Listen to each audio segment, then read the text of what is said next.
नमस्कार प्यारे बच्चों और सभी मेरे दोस्तों।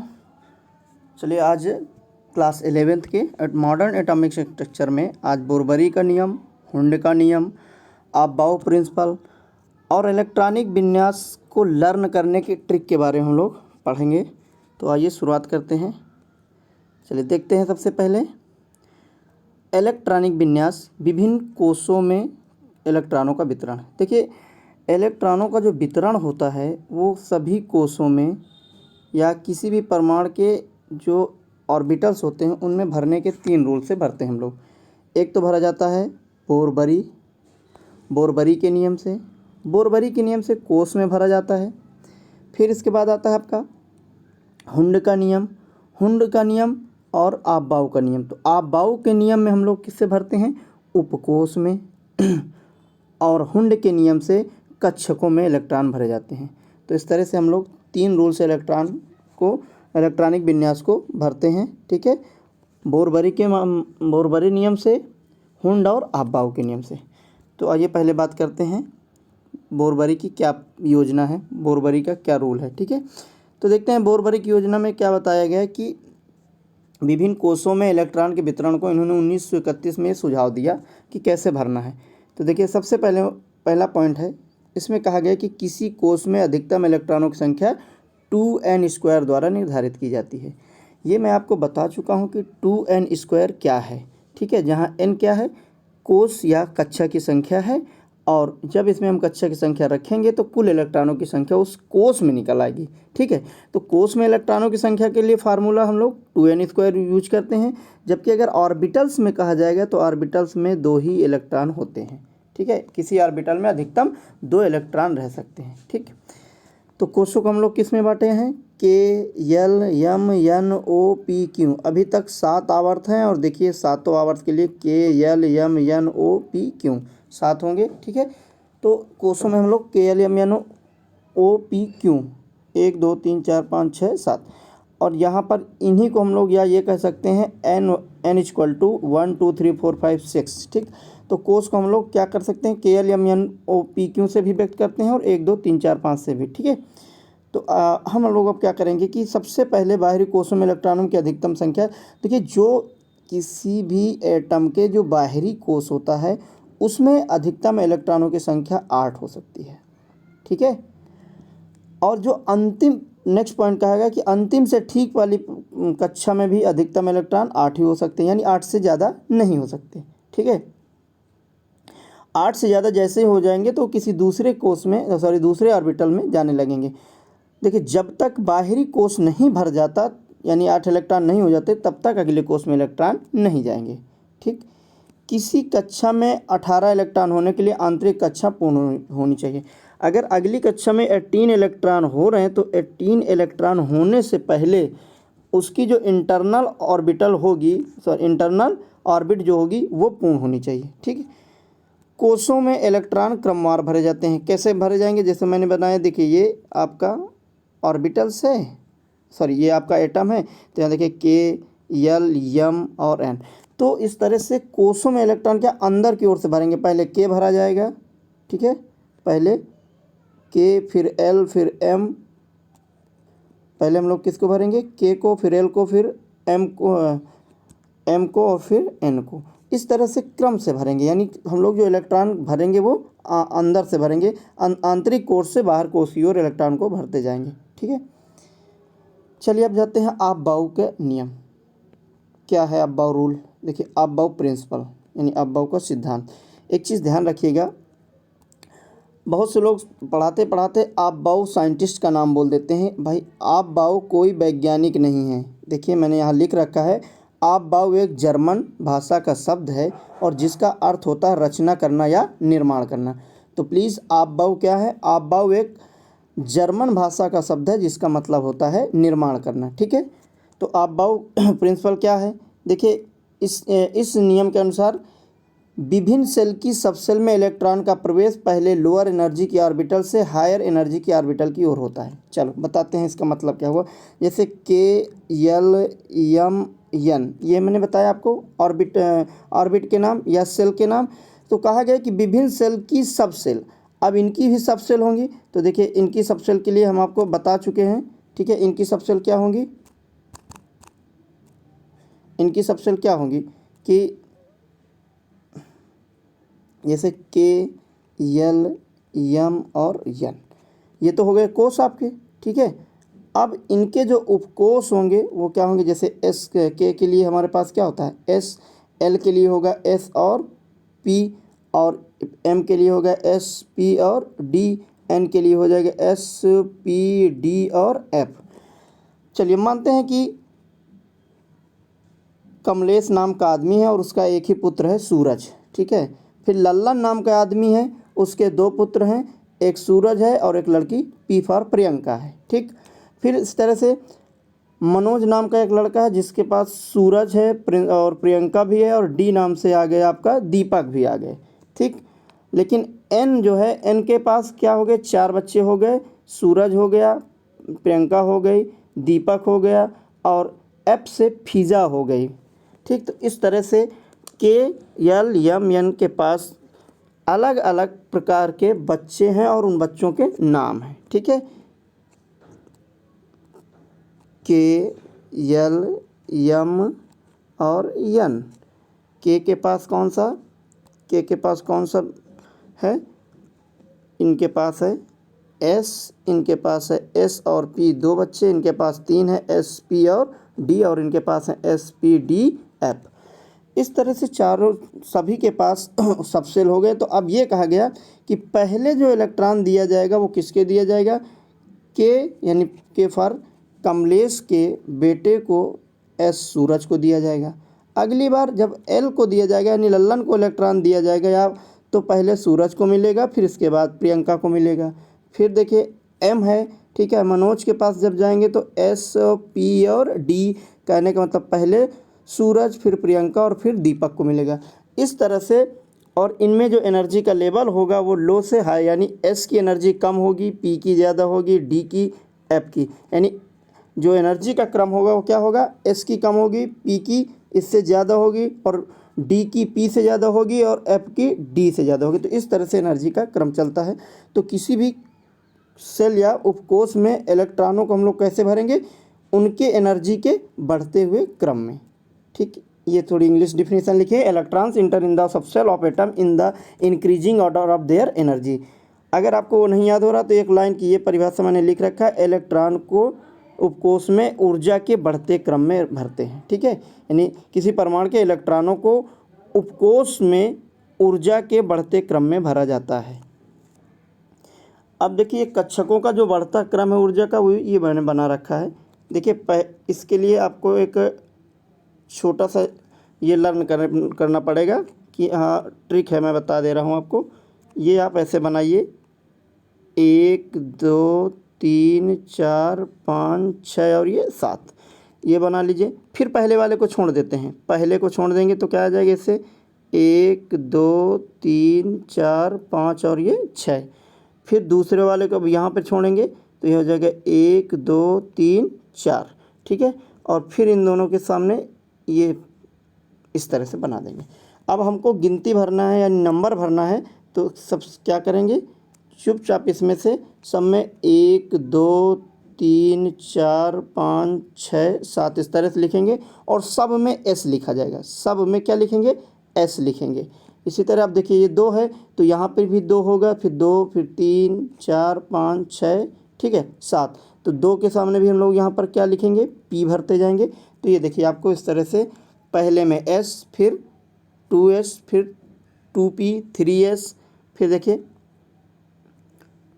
आपको 3p 4। तो अगर ऊर्जा का हम यहाँ सेट निकालें तो देखिए कैसा होगा, ऊर्जा का सेट कैसे भरा जाएगा। ये देखिए पहला हो जाएगा 1s, फिर हो जाएगा, अब इसके बाद एरो यहाँ से लगी है, ये एरो यहाँ पर गई है तो हो जाएगा 2s, फिर एरो इधर से चली है तो एरो जिधर से इंटर कर रही है, देखिए इधर तो निकल रही है लेकिन इधर क्या है, इंटर कर रही है, तो पहले हम लिखेंगे जिधर इंटर कर रही है यानी 2p। फिर 2p के बाद कहाँ गई है, 3s में, और 3s के बाद फिर देखिए फिर कहाँ से इंटर की है, तो इधर से अगर आएंगे तो ये देखिए 3p में जा रही है, यानी फिर आएगा आपका 3p। फिर 3p के बाद क्या आ जाएगा, 4s। फिर देखिए एरो कहाँ से आ गई है, ये यहाँ से इंटर कर रही है, तो 4s के बाद आ जाएगा 3d, 3d के बाद क्या आ जाएगा 4p, 4p के बाद अब देखिए यहाँ पर हम लोग आगे चलेंगे, ये देखिए 4p के बाद क्या आ जाएगा 5s, ठीक।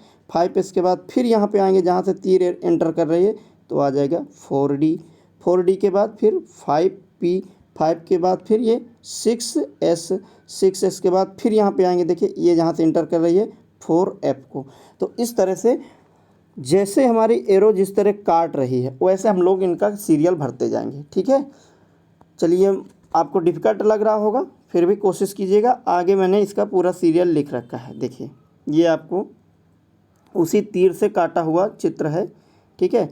जो क्रम उसमें बताया गया है 1s, फिर 2s, फिर 3s, और ये देखिए ये जो बता रहा है कि ये बता रहा है कि ऊर्जा का बढ़ता क्रम, यानी 1s की ऊर्जा सर ठीक है कम है 2s से, और 2s की ऊर्जा कम है 3s से। तो हम लोग इस तरह से चलते जाएंगे 1s, 2s, 3s, 3p, 4s, 3d, 4p, 5s, 4d, 5p, 6s, 4f, 5d, 6p और 7s। इस तरह से हम लोग इनको लर्न करेंगे। तो अगर नहीं लर्न हो रहा तो अभी इसका मैं आगे ट्रिक आपको दे रहा हूँ। यहाँ पर देखिए रिमार्क में, अब आपको ये बहुत ज़्यादा आगे का कोर्स मैं बता रहा हूँ, लेकिन फिर भी जानकारी होनी चाहिए। 7s के बाद ऐसा नहीं समाप्त हो गया है, फिर आता है 8s, और 8s के देखिए फिर 8s के बाद ये रिपीटेड होंगी 5g, चूँकि जो मैंने बताया था ना कि सबसेल SP-DF के बाद आगे g और h भी खोजे जा चुके हैं, तो वो देखिए g और h यहाँ पर आ गए, यानी 5g के बाद 6g आएगा, फिर 6h आएगा, फिर 6f, 7g, 7h, 7d, 7f। तो ये इस तरह से अब इनके भी ऑर्बिटल्स खोजे जा चुके हैं, लेकिन ये सामान्य इलेक्ट्रॉनों में नहीं भरे जाते। कहने का मतलब हमारे पास जो आवर्त सारणी है उसमें 118 तत्वों के लिए यहाँ तक पर्याप्त है। अब इसके आगे जब कोई नया तत्व आएगा तो हम लोग फिर यहाँ पर उसके बारे में आगे बात की जाएगी, ठीक है। तो हमारे जो उपकोष में कौन कौन से होंगे, S हो गया, P हो गया, D हो गया और F हो गया, और G हो गया और H हो गया, और ये दोनों आपको नहीं पढ़ने हैं, ये सामान्य इलेक्ट्रॉनिक विन्यास के लिए लागू नहीं होते, ठीक है। ये देखिए अगर इसमें हम लोग इलेक्ट्रॉन को इस तरह से भरेंगे, ये आपके सामने देखिए ये एनर्जी लेवल डायग्राम है, इसको आपको समझना है या नहीं समझना तब भी चल जाएगा काम। देखिए 1s है ना, और फिर 2 को 2 भागों में बांटा गया, ठीक है, 2 को 2 भागों में बांटा गया। ये देखिए एक है 2s और 2p, तो हम यहाँ से अगर इधर से चलेंगे ऊपर की ओर ऐसे है ना एनर्जी के क्रम में, तो देखिए 1s, फिर 2s, फिर 2p, फिर इसका 3s, फिर 3p। इस जगह आपको ध्यान देना कि 3p के बाद क्या करेगा, 3p इंटर कर जाता है पहले 4s के पास, तो 4s बाद में आएगा, पहले 3d आ जाएगा, ठीक है। और ये भी रूल से आता है, n+l रूल के अनुसार आता है। 3d यानी 4s से पहले आ जाएगा 3d से, ठीक है। तो पहले 4s भरेंगे, फिर 3d, फिर 4p, फिर 4f और फिर 4f, ठीक। चलिए आगे देखते हैं। अब मैं आपको ट्रिक बता रहा हूँ कि देखिए आपको एक चीज़ तो याद हो जाएगी, है ना, एक चीज़ आपको ये याद हो जाएगी कि 1s 2s, यहाँ से आपको 1s 2s 2p 3s और 3p ये याद हो जाएगा। 3p के बाद आता है 4s, ठीक। तो 1s 2s 2p 3s 3p 4s ये लर्न हो जाएगा सभी को। इसके बाद ही दिक्कत होती है, तो देखिए जहाँ से दिक्कत होती है 4s से, तो 4s से दिक्कत होगी, तो 4s के लिए हमारे पास रास्ता है। हम लोग 4s के आगे क्या करेंगे, एक कोड रखेंगे 345 345, और ये लिखा है DPS, और DPS जिस कॉलेज का हम पढ़ा रहे हैं, अपने कॉलेज के प्रिंसिपल साहब का नाम है अमिता सक्सेना, ठीक है। तो हम लोग बात कर रहे हैं उन्हीं की थोड़ा सा। DPS का मतलब क्या हुआ, D से डियर और P से प्रिंसिपल, डियर प्रिंसिपल सक्सेना, ठीक है। ये कोड है डियर प्रिंसिपल सक्सेना। अब देखिए डियर के लिए हम लोग क्या लगा देंगे यहाँ पर 3, और प्रिंसिपल के लिए लगा देंगे 4, और सक्सेना जी के लिए लगा देंगे 5। तो अब अगर हम इसको लिखना आपको बताएं तो क्या हो जाएगा, 4s के बाद देखिए क्या आएगा, 4s के बाद अब इसको इससे से यूज करते चलते हैं, ठीक है। तो 3 के बाद यानी 4s के बाद आएगा 3d, फिर क्या आ जाएगा 4p आ जाएगा और फिर 5s आ जाएगा। ठीक, फिर चलते हैं, अब की बार इनका कोड बदल गया। मान लो इन्होंने मोबाइल नंबर 345 456 और 567 इस तरह का एक मोबाइल नंबर ले लिया, 9 अंकों का, एक अंक जीरो आप कहीं भी लगा सकते हैं। ठीक, तो यहाँ पर अब देखिए 345 अब 456, और आपको ये भी याद करना, ये भी देखिए, ये भी ट्रिक यहाँ पर दिख रही है। 345 अगर याद कर लिए तो इसमें एक एक जोड़ते जाइए, 3 में एक जोड़ेंगे 4, 4 में एक जोड़ेंगे 5 और 5 में एक जोड़ेंगे 6, तो देखिए मिल जाएगा 456। फिर इसमें 4 में एक जोड़ेंगे देखिए 5, तो ये देखिए 345 456 और 567। ठीक है, तो 345 ये देखिए ये कोड बन गया, और 3 के बाद अगला अंक 4 आता है, 4 के बाद 5 आता है, 5 के बाद 6 आता है, फिर 4 के बाद 5 आता है, 5 के बाद 6 आता है, 6 के बाद 7 आता है। इस तरह से ये भी याद करना नहीं है आपको, ये ट्रिक मिल गई। तो 345 से हम लोग क्या करेंगे, 345 डियर प्रिंसिपल सक्सेना यानी DPS, तो यहाँ पर हो जाएगा 3D, फिर हो जाएगा 4P और फिर हो जाएगा 5S। ठीक है, और फिर यहाँ पर आ जाएंगे 456 डियर प्रिंसिपल सक्सेना, तो यहाँ पर आ जाएगा 4D 5P एंड 6S। ठीक, फिर देखिए यहाँ पर क्या है कि एक 4P बीच में लेना, 4F लेना पड़ेगा, लेकिन आप परेशान हो, आपके इलेक्ट्रॉनिक कॉन्फ़िगरेशन यहीं तक हो जाएगा। ठीक है, बीच में आपको ये याद रखना पड़ेगा कि 4F आएगा, ठीक है, तब आएगा 5 6 7, तो आप यहीं तक याद कर लो, आपको यहीं तक इलेक्ट्रॉनिक विन्यास कंप्लीट हो जाएगा। ठीक, चलिए अब देखते हैं हुंड की अधिकतम बाहुल्यता का नियम। हुंड साहब का क्या नियम था, देखिए ये साइंटिस्ट हैं। ठीक है, आबबाऊ साइंटिस्ट नहीं थे, आबबाऊ एक जर्मन शब्द था। हुंड की अधिकतम बाहुल्यता का नियम, तो देखिए उन्होंने क्या था, हुंड साहब ने 1925 में बताया था कि किसी तत्व के परमाणु के उप ऊर्जा स्तरों के विभिन्न कक्षकों में इलेक्ट्रॉन को भरने का नियम निम्नलिखित होना चाहिए। ठीक है, तो उन्होंने क्या कहा कि देखिए किसी उपकोष के कक्षक में पहले एक एक इलेक्ट्रॉन भरे जाते हैं, इसके बाद उनकी पेयरिंग की जाती है। कहने का ये मतलब है कि अगर हम किसी आदमी को, मान लो हमारे पास S नाम का एक लड़का है, ठीक है, S का है, P का है, D का है और F का है, ये सब लड़के हैं, और P के जो हैं 3 लड़के हैं, और D के कितने 5 और F के कितने लड़के 7, और इन S के 1। तो हम सबसे पहले क्या करेंगे कि पहले इनको 1 रुपया या जो भी हमसे पैसा देना है वो हम इनको दे देंगे। अब ऐसा नहीं कि S को हम पूरे दे दें, अगर S को हमने 1 रुपया दे दिया तो P के किसी न किसी एक लड़के को हमें 1 रुपया देना पड़ेगा, तो जो हमें पहले मिल जाएगा हम उसी को 1 रुपया दे देंगे। तो जब P के पूरे लड़के सिंगल रुपया पा जाएंगे तब हम लोग D पर जाएंगे और फिर F पर। तो इनके जो कहने का मतलब ये था कि किसी कोष में पहले हम लोग इलेक्ट्रॉन कैसे भरते हैं, सिंगल, जैसे मैंने P बनाया और इससे पहले सिंगल भरेंगे तो 1 1 1, ये सिंगल भरेंगे। इसके बाद अब चूँकि P में 6 इलेक्ट्रॉन होते हैं, तो जब 3 इलेक्ट्रॉन भर जाएंगे तब हम जाके उनकी क्या करेंगे, पेयरिंग शुरू करेंगे। ठीक, तो देखिए ये मैंने इसमें फिगर ड्रा कर रखा है। अब देखिए आप कि P ऑर्बिटल में इलेक्ट्रॉन भरे जा रहे हैं, तो पहले देखिए 1 फिर 2 फिर 3, उनके ऊपर मैंने नंबर डाल रखा है। ठीक है, अब यहाँ पर चौथे इलेक्ट्रॉन से पेयरिंग शुरू होती है। तो P ऑर्बिटल में अगर पूछा जाए कि इलेक्ट्रॉन P ऑर्बिटल में इलेक्ट्रॉन किस इलेक्ट्रॉन से युग्मित होता है या पेयरिंग करता है, तो चौथे इलेक्ट्रॉन से, और ऑर्बिटल उसकी कौन सी होगी, तो ऑर्बिटल होगी Px, फिर Py और Pz। तो पहले अगर सिंगल इलेक्ट्रॉन का मतलब ये हुआ कि सिंगल अगर हम भरेंगे तो पहले 1 2 3, अब जो चौथा इलेक्ट्रॉन होगा तो वो पहले से यहाँ से यानी Px से फिर शुरू होगा। तो किसी भी उपकोष के कक्षक में इलेक्ट्रॉन पहले एक भरे जाते हैं, अब जब इलेक्ट्रॉन अधिक हो जाते हैं तो फिर उनकी पेयरिंग शुरू हो जाती है। यही हुंड का नियम है। तो P ऑर्बिटल में इलेक्ट्रॉन की पेयरिंग चौथे इलेक्ट्रॉन से शुरू होती है। अब देखें D ऑर्बिटल में जो पेयरिंग है वो कहाँ से शुरू होगी, वो 6वें इलेक्ट्रॉन से। तो ये देखिए ये यहाँ पर पहला दूसरा, ये पहला दूसरा तीसरा चौथा 5वां और ये 6वां इलेक्ट्रॉन यहाँ से शुरू होगी। तो D ऑर्बिटल में 6वें इलेक्ट्रॉन से शुरू होगी।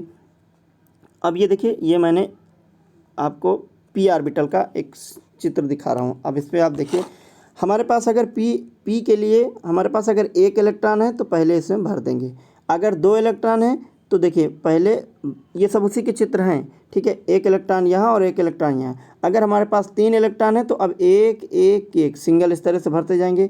और अगर हमारे पास 4 इलेक्ट्रॉन हैं तो देखिए 4 इलेक्ट्रॉन होने पर हम लोग क्या करेंगे, पहले एक एक एक सिंगल सिंगल भर दिए। अब इलेक्ट्रॉन बढ़ रहे हैं तो जहाँ से हमने भरना शुरू किया था वहीं से पेयरिंग शुरू करेंगे। तो हमने 3 तक तो भर दिया, तो ये देखिए चौथे से इनकी पेयरिंग शुरू हो गई। अगर 5 हैं तो ये देखिए चौथा और ये 5वां। और अगर 6 हैं तो पी ब्लॉक पी ऑर्बिटल में अगर 6 होंगे तो सीधी पूरी की पूरी ऑर्बिटल क्या हो जाएगी, पूरी भर जाएगी। यानी एक ऑर्बिटल में 2 इलेक्ट्रॉन तो 2 2 4 2 6।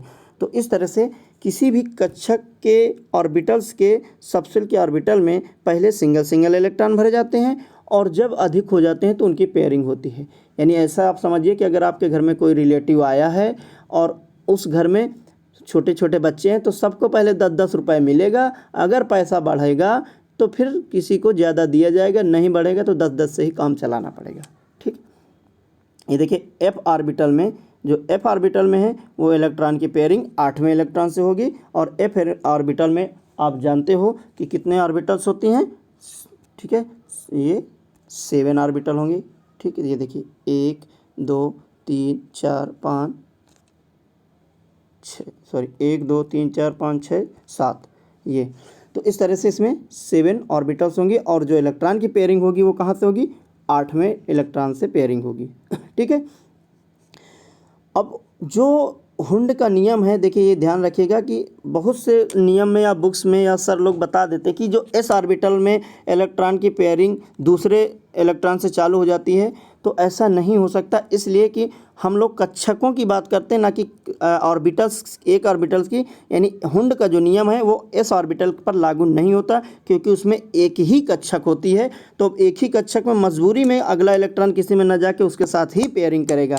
अर्थात हुंड का नियम केवल एस ऑर्बिटल के लिए नहीं लागू होता, पी डी और एफ के लिए लागू होगा। अगर फ्यूचर में जी और एच ऑर्बिटल्स के पार्ट बनेंगे तो उसमें भी वो लागू होगा। ठीक है, अब देखते हैं परमाणुओं का इलेक्ट्रॉनिक विन्यास हमें कैसे निकालना। तो देखिए परमाणुओं को इलेक्ट्रॉनिक विन्यास के लिए मैंने पहले बताया था आपको कि के एल एम एन, और इनका हमने बताया था ना कि के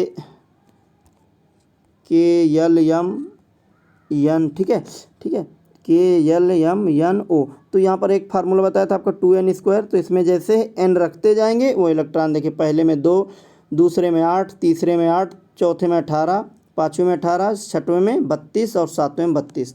हालांकि सातवां अभी आवर्त अपूर्ण है, ये आगे आपको पढ़ाया जाएगा, बताया जाएगा। ठीक है, मैंने लिख दिया है, लेकिन सातवां आवर्त अभी अपूर्ण है। ठीक, तो परमाणु में इलेक्ट्रॉनिक कॉन्फ़िगरेशन हम लोग करेंगे तो वो इस सीरियल में करेंगे 2 8 8 18 18 32। ठीक, यानी हम लोग क्या निकाल रहे हैं, ये जो हमने के ये लिखा है 1, तो ये हो गया के, ये हो गया एल, ये हो गया एम, और एन ओ पी क्यू, और ठीक है हो गया 2 2 4 2 6 7। ठीक है, तो इस तरह से हम लोग जब इलेक्ट्रॉन भरेंगे तो 2 8 18 18 32 32 के क्रम में भरा जाएगा।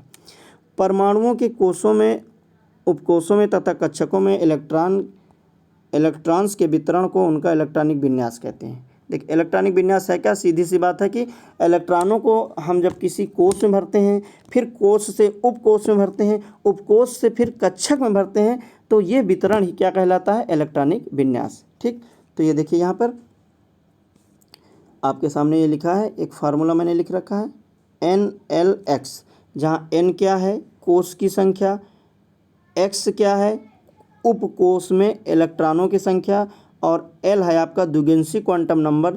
द्विगंशी क्वांटम नंबर या एजमेथल क्वांटम नंबर क्या होगा, जहाँ पर L अगर होगा, L बराबर अगर 0 है तो मतलब इलेक्ट्रॉन किस है, S उपकोष में है। L बराबर अगर 1 है तो P उपकोष में है, L बराबर 2 है तो D उपकोष में है, और L बराबर 3 है तो F उपकोष में है। इस तरह से इलेक्ट्रॉनों का वितरण होगा। जैसे ये फार्मूला आप देख रहे हैं, 3D सेल दिख रहे हैं आपको, तो ये देखो 3 जो लिखा है वो क्या है, सेल की संख्या, यानी तीसरा कोष। तो तीसरा कोष क्या पड़ेगा आपका, के एल और एम। तीसरा कोष क्या पड़ेगा, एम कोष पड़ेगा। पी क्या है, पी ऑर्बिटल्स है, और पी ऑर्बिटल्स है, और फिर इसके बाद देखेंगे कि ये 5वां इलेक्ट्रॉन किस में है। ठीक है, तो 5वां इलेक्ट्रॉन जिसमें होगा उसको बता देंगे। ठीक है, यहाँ पर ये एक्स ना होके ये एक्स मत लीजिएगा। ठीक है, पी बस लगता है